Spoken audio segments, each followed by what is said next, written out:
For the reflection, I have taken the chapter 14 from the book of Exodus. It is basically the crossing of the Red Sea. Verses from 10 to 14.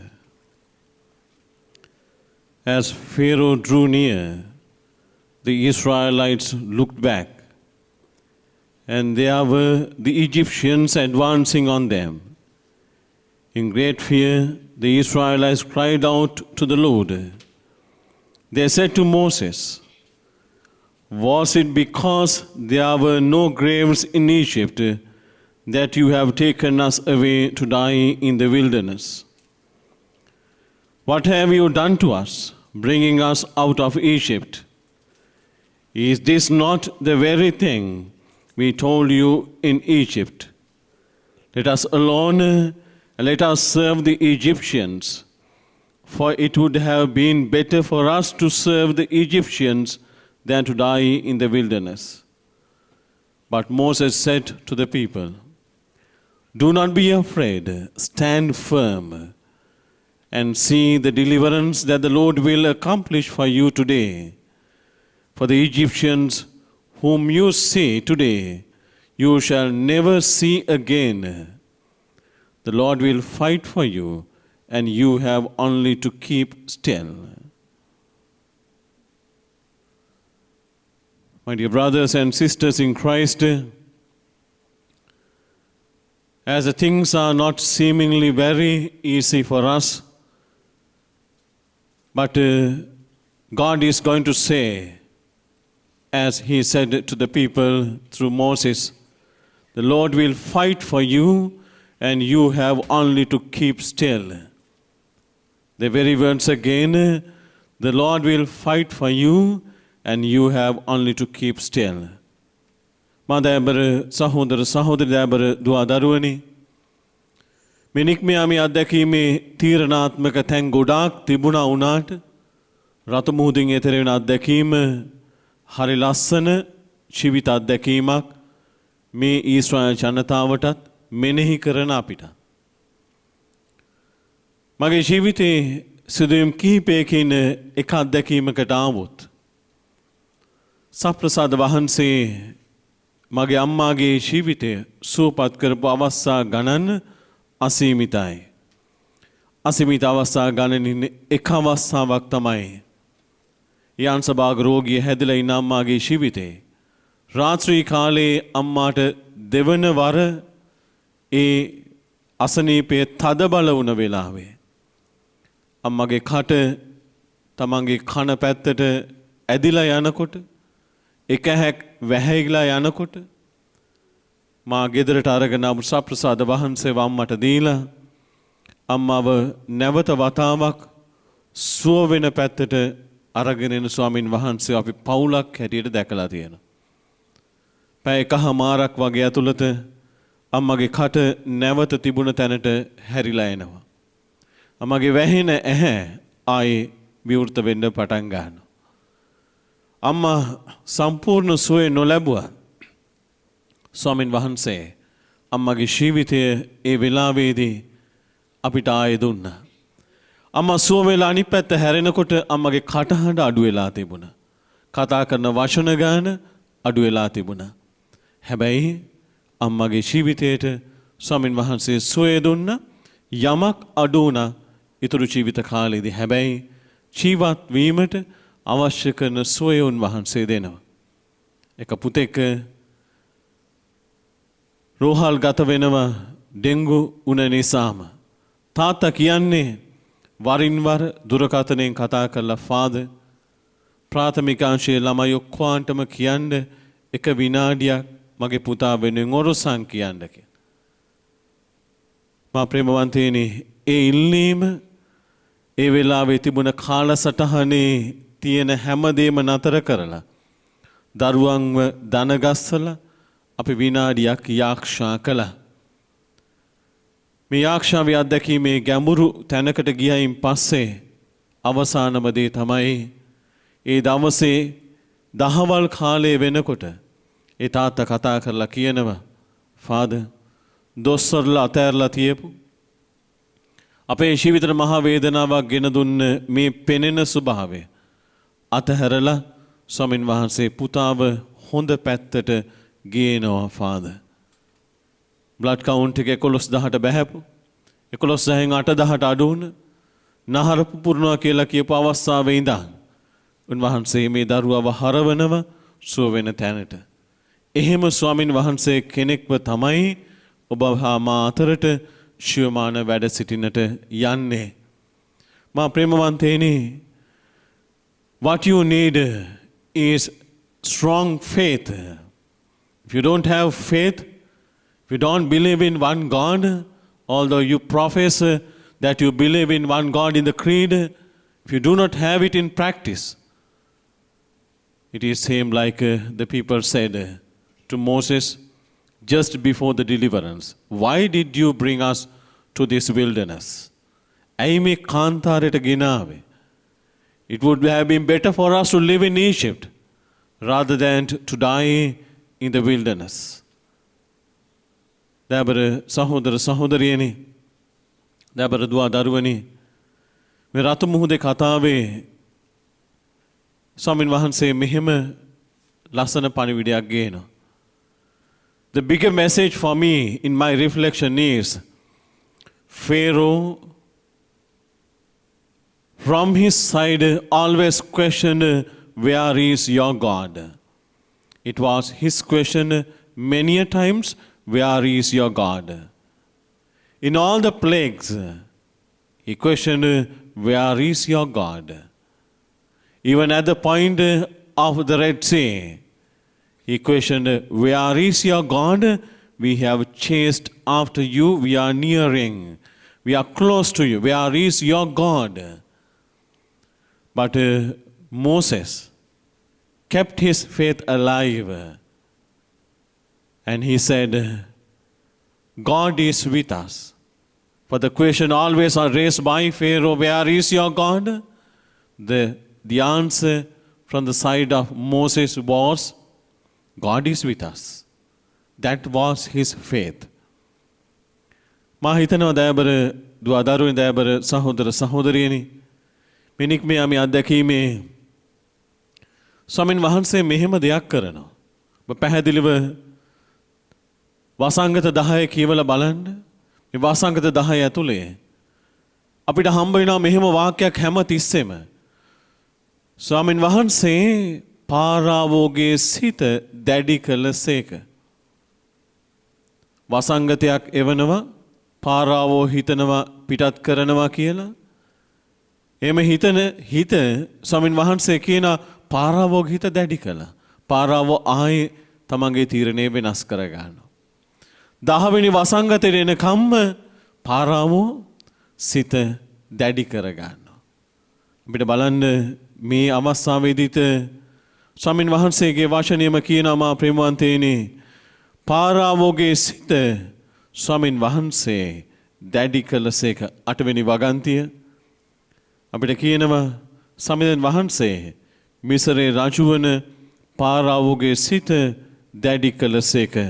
God knew the plan, but he allowed the evil to come after, because he never there is a defeat, a definite defeat for the evil power.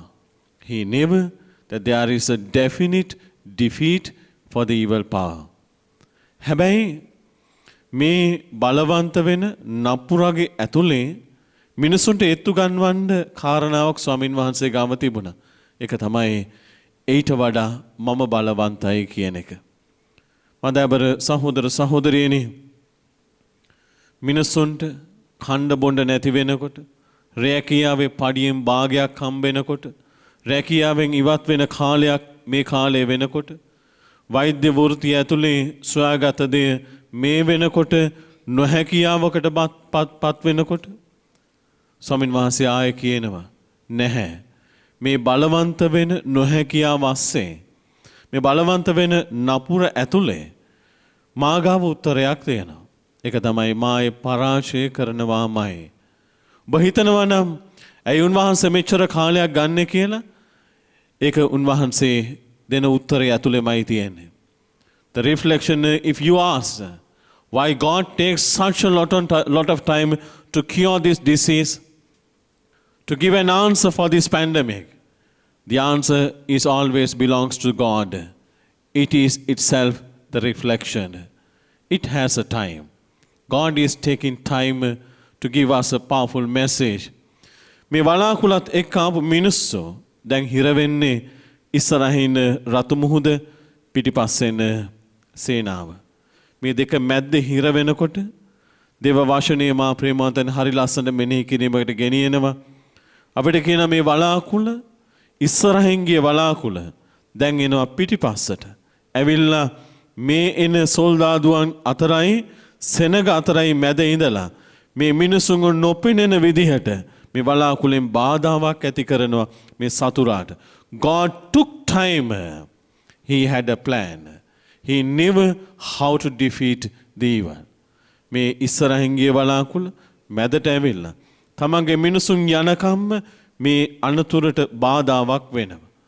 ඒ වගේමයි මා ප්‍රේමවන්තයනි මේ කාලය ඇතුලේ නුඹට ඉස්සරහින් ගිය දෙවියන් නුඹගේ ජීවිතයට උදව්වක් වුණ දෙවියන් සමහර මේ වෙලාවේ ඔබ ගාව පිටුපසින් ඇවිල්ලා ඔබට අනතුරක් නොවන පිණිස ඔබ රැකගෙන ඉන්නේ. ඔබ හැබැයි සමහර දැක්කේ නැහැ ඒක. මෝසෙස් ගාවට ඇවිල්ලා කෙඳිරිලි කරනකොට මෝසෙස් හැබැයි මහා ගැඹුරු අත්දැකීමකින් යන්නේ මේ රතු මුහුද ගාවට. ඒ දෙබෑවෙන අත්දැකීම ඉතිහාස කතාවේ අපිට ඔප්පු කරන සාධකයක් නැති වුණාට විශ්වාසයෙන් ඉන්න ස්වාමින් වහන්සේගේ බලවන්තම ක්‍රියාවක් මේක. ඕන එගොඩ වෙන අත්දැකීම. ඒ අත්දැකීම ඇතුලේ ඕන් දකින්න එගොඩුණයින් පස්සේ මේ සතුරා විනාශ වෙන අත්දැකීම. එයින් පස්සේ ඔවුන් ලබන නිදහස. මා ප්‍රේමවන්තයනි ඔබට මේ වචනේ කියවන්න පුළුවන් වුණොත් 14 වෙනි පරිච්ඡේදයේ නික්මයාම පොතේ ස්වාමින් වහන්සේ මා මේ බෙදාගත් අත්දැකීමට වඩා ගැඹුරු අත්දැකීමට ඔබ වරගෙන යාවේ. අපි ඊශ්‍රායල් වෙතින් පලා යමු. මන්ද සමිදානන් වහන්සේ අපට විරුද්ධව ඔවුන් උදෙසා සටන් කරනසේක. The Egyptians said at the end, the God is fighting against us. The God is fighting for them. Therefore, we need to flee from this place. Therefore, my dear brothers and sisters in Christ, have faith. You have a God who stands in between the pandemic and you. He is taking care of you. And He is giving you the protection, the deliverance. And finally, give thanks to Him when you are freed from this pandemic. Pray unceasingly for all those who have been affected by this pandemic. Those who serve voluntarily and those who serve professionally to get these people healed. Let us come together on our knees before the Blessed Sacrament. So as I am going to expose the Blessed Sacrament now, let us pray with the experience that we have through the Word of God, that we have a God. As Moses said, God is with us.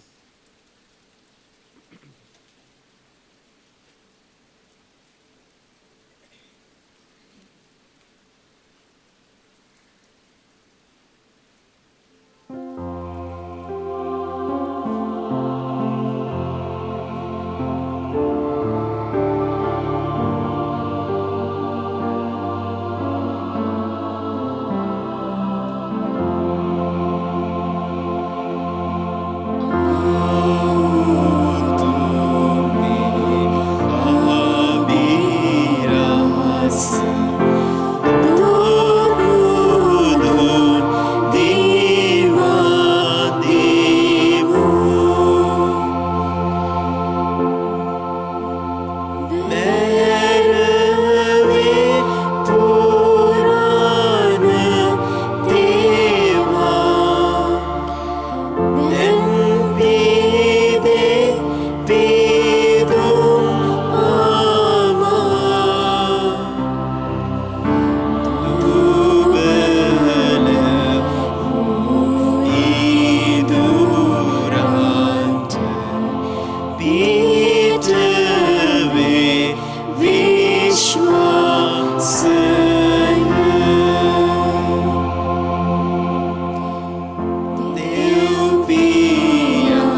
වහන්සේ ස්වර්ගීය පූපයොන්ට දෙවා වදාළසේක. සෑම ප්‍රබෝධයක් මෙහි අඩංගු වී ඇත්තේය. යාක්ෂා කරම් අපගේ දෙවී ස්වාමිනි මේ දිව්‍ය ප්‍රසාද නිධානයේ වැඩ සිටින දේවාශ බාලකයාණන්ට නිසි වන්දනාශාරයේ පිරිනැමීමට අපට වරම් දුන මැනව. විශ්වාසය මගින් දැන් අපි හඳුනා ගන්නා උන් වහන්සේ වහන්සේගේ මහිමා ලෝකයෙන් දැක ගැන්මට අපට මග සැලසුව මැනව. මේකීද අප ස්වාමීන් වන ජේසුස් ක්‍රිස්තුස් වහන්සේ උදෙසාම ලැබේවා.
දෙවියන් වහන්සේ ආශිර්වාදිත වේවා. උන්වහන්සේගේ ශ්‍රී නාමය ආශිර්වාදිත වේවා. සැබෑ වූ දෙවියන් වහන්සේ සැබෑ වූ මනුෂ්‍යයාද වන ජේසුස් ක්‍රිස්තුස් ස්වාමී දරුවෝ ආශිර්වාදිත වේවා. ජේසුස් ස්වාමී දරුවන්ගේ ශ්‍රී නාමය ආශිර්වාදිත වේවා. උන්වහන්සේගේ ශ්‍රී හෘදය ආශිර්වාදිත වේවා. පූජාසනයේ දේව ප්‍රසාද නිධානයේ ජේසුස් ස්වාමී දරුවෝ ආශිර්වාදිත වේවා. උන්වහන්සේගේ අති අමීල වූ ශ්‍රී රුධිරය ආශිර්වාදිත වේවා. සැනසිලිදායකයන්න් වන ශුද්ධාත්මයන්න් වහන්සේ ආශිර්වාදිත වේවා. උත්තම දේව මාතාවන් වන අති ශුද්ධෝ මරිය වහන්සේ ආශිර්වාදිත වේවා. උන්වහන්සේගේ නිර්මල පිළිසිඳීම ආශිර්වාදිත වේවා. උන්වහන්සේගේ ප්‍රතාපවත් ස්වර්ගාරෝපණය ආශිර්වාදිත වේවා. කන්‍ය මාතාවන්ගේ මරිය යන ශ්‍රී නාමය ආශිර්වාදිත වේවා. උන්වහන්සේගේ වෘත ශුද්ධවත් ප්‍රතිම ශුද්ධ වූ ජුස්සේතුමා ආශිර්වාදිත වේවා. දෙවියන් වහන්සේ තමන් දූතයන් හා ශුද්ධවන්තයන් කෙරෙහි ආශිර්වාදිත වේවා.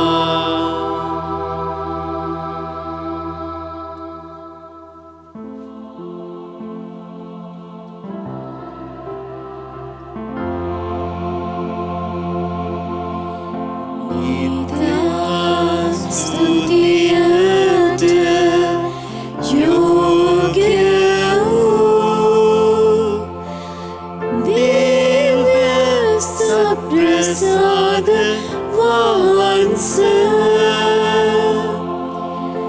සදා කාලයටම වන්දනා නමස්කාර ආරාධනා අත් වේවා. නිත්‍ය ස්තුතියට යෝග්‍ය වූ දිව්‍ය සත්ප්‍රසාද වහන්සේ සදා කාලයටම වන්දනා නමස්කාර